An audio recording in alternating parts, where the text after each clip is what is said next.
Overall, I'm holding 4 active long positions right now on Near Protocol, Tesla, Alibaba, and Bitcoin. Yeah, let's quickly go through them and check it out one by one. Welcome back to Panthi's Perpetuals. In this series, I'm showing you what I'm holding, what I'm watching, and where I'm wrong. This is not financial advice. This is about my process, positioning, and mistakes. For Near Protocol, I'm looking into a potential wave 5 towards new highs.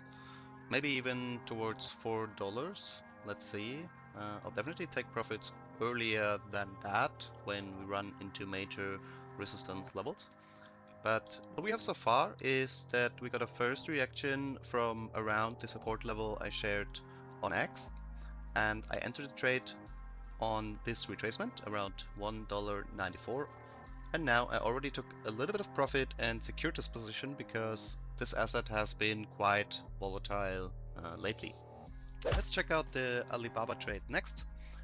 It's currently in a slight loss, but I also just entered a few days ago in this confluence zone between the 1.618 extension and the 0.5 retracement level. The stop loss is below the golden pocket at around $90, and if we see, or if we get a reaction here, I'll start to take profits around the first high probability resistance levels. In case this has bottomed already, that would be around $136.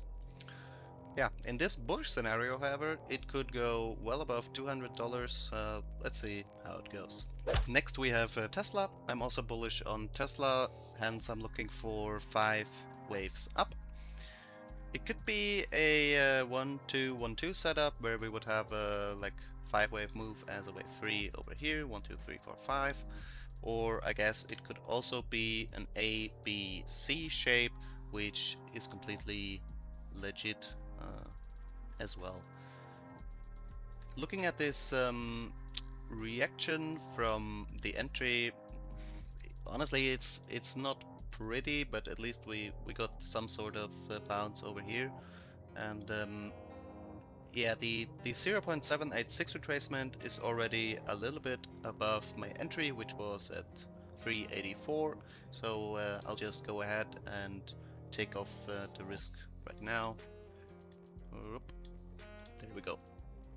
My biggest mistake this week was actually on this specific trade where, well, while traveling I closed more of the position than I planned to. Was basically a misclick, but at least I did it around 64k I think, which is yeah, very close to the local high, at least as we speak. So I think it's not that bad, and I hope this can still keep going a little bit higher. Let's move on to the assets that I'm watching right now. First up we have NVDA, looking at a potential ABC correction. We did hit the major 1-to-1 extension level already, but based on the microstructure we could still be forming a lower low, and if that was to happen, I'm definitely looking to take a long position from there. Let's see, if we get the entry, it's good. If not, well, who cares? Asset number 2 on my list is gold.